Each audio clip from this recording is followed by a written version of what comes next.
Merci d'être venu ici et on va démontrer ce théorème que vous voyez sur l'écran. Et on est sur le cercle, la mesure d'un angle formé par deux séquentes, deux tangentes, où une séquente et une tangente venant d'un point extérieur au cercle est égale à la moitié de la différence des mesures des arcs interceptés. D'accord. Alors, nous allons essayer de voir. On a le point A qui est le centre du cercle. Ensuite, on va essayer de tracer le cercle. On a le cercle de centre A et puis nous avons un point B qui est extérieur à ce cercle. Et puis les points C, D qui sont sur ce cercle, on a deux cordes qui viennent du point B et qui coupe le cercle au point C et D. Ensuite, le cercle est aussi inséré au point E. Et on a tout juste un triangle qu'on peut tracer, le triangle E de B.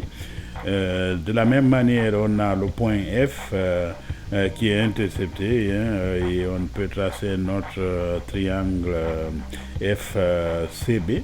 Et nous voyons qu'on a un arc intercepté CD, intercepté par l'angle F qui est inscrit.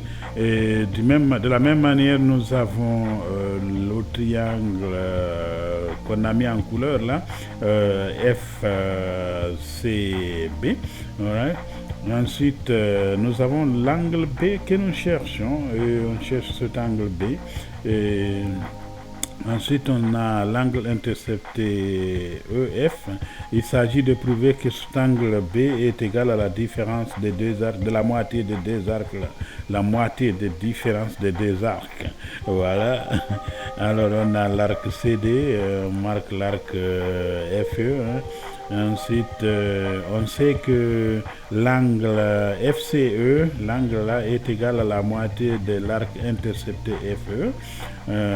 Ensuite, de la même manière, on peut voir que l'angle F ici, là, l'angle F, c'est-à-dire que CFD, CFD, l'angle là est égal à la moitié de l'arc intercepté CD. Si on pousse, on voit donc que cet angle-là qui est égal à la moitié de l'arc intercepté est égal à la somme des deux autres, qui est l'angle là qui est la moitié de l'arc intercepté plus l'angle qu'on cherche. Donc on peut tout juste dire que l'angle qu'on cherche ici, FBC, est égal à la différence de cet angle-là, CFD moins FCE. Okay? Autrement dit que c'est égal à la moitié de la différence de moitié des deux arcs interceptés qu'on peut réécrire donc que c'est la moitié de la différence des deux arcs interceptés. Et c'est ce qu'on vraiment cherchait à démontrer ici. Et donc on revient à notre comment on appelle ça, à notre théorème, la mesure d'un angle formé par deux séquentes, deux tangentes ou une séquente et une tangente venant d'un point extérieur au cercle est égale à la moitié de la différence des mesures des arcs interceptés EF et CD. Merci beaucoup, je pense que ça va vous servir dans vos calculs. Et au revoir.